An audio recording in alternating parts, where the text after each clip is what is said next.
జనసేన అధినేత ఎన్నికల ప్రచారంలో తగ్గేదే లేదా అన్నట్టు ముందుకు సాగుతున్నారు. రాష్ట్ర వ్యాప్తంగా ఎన్నికల ప్రచారంలో పాల్గొంటూ సందడి చేస్తున్నారు. ఇక ఈ క్యాంపెయిన్లో ప్రత్యర్థి పార్టీలను విమర్శిస్తూ వస్తున్న పవన్ మధ్య మధ్యలో టాలీవుడ్ హీరోల అభిమానులకు కూడా చురుకలు అంటిస్తూ వస్తున్నారు. ఈ క్రమంలోనే రీసెంట్ క్యాంపెయిన్లో అల్లు అర్జున్ ఫ్యాన్స్ పవన్ చురుకలు అంటించారు.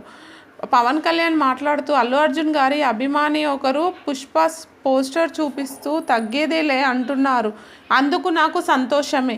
అయితే తగ్గేదేలే అని నా ముందుకు చెప్పడం కాదు, రేపు ఎన్నికల్లో ఓటు వేసి వైసీపీని అధికారం నుంచి దించి ఆ తర్వాత చెప్పండి తగ్గేదేలే అని అంటూ అల్లు అర్జున్ ఫ్యాన్స్తో పాటు ఓటు హక్కు ఉన్న యువతకి కూడా పవన్ కౌంటర్ ఇచ్చారు. ప్రస్తుతం ఇందుకు సంబంధించిన వీడియో నెట్టింట వైరల్గా మారింది. ఇదిలా ఉంటే నేడు అల్లు అర్జున్ పుష్ప 2 సినిమా నుంచి టైటిల్ సాంగ్ రిలీజ్ అయింది. ఇక ఈ సాంగ్లో అల్లు అర్జున్ జనసేన ఎన్నికల గుర్తు గాజు గ్లాస్ని ప్రమోట్ చేస్తూ ఓ స్టెప్ వేశారు. ప్రస్తుతం ఈ స్టెప్ని పవన్ అభిమానులు జన సైనికులు నెట్టింట వైరల్ చేస్తూ సందడి చేస్తున్నారు.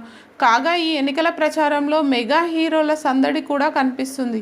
చిరంజీవి, వరుణ్ తేజ్, సాయి ధరమ్ తేజ్, వైష్ణవ్ తేజ్ ఇలా మెగా హీరోలంతా పవన్కి మద్దతు తెలుపుతూ క్యాంపెయిన్ చేస్తూ వస్తున్నారు. మరి ఈ హీరోల మాదిరి అల్లు అర్జున్, రామ్ చరణ్ కూడా ప్రచారంలోకి దిగుతారా లేదా అనేది ప్రశ్నగా మారింది.